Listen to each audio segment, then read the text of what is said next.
На планината Лопушник, во присуство на голем број почитувачи на ликот и делото на македонскиот поет и револуционер Коста Солев Рацин од Кичево, Велес, Прилеп, Охрид и Демирхисар, вчера беше одбележана 74 годишнината од неговата смрт. Тешко е да се зборува на ова место, на местото каде Рацин ја остави својата душа, истакна Сузана Тасевска од името на резервните офицери на Македонија.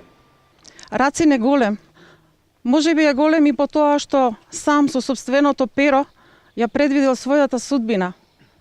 Тој како да знаел дека овде, на местото на Лопушник, дека тука ќе замине и дека тука ќе остави душата.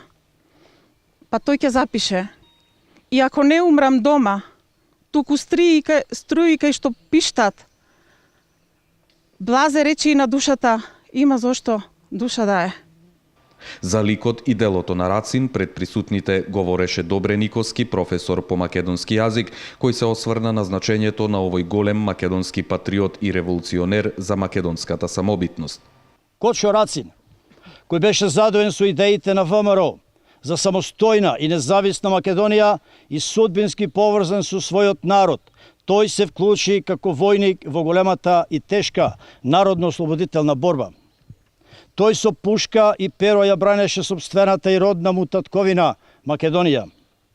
И беше овде, на Лопушник, во бујната Букова шума, во живописот и револуционерен крај на Горна Копачка, борејќи се со перо и пушка, падна од куршумот на своите другари.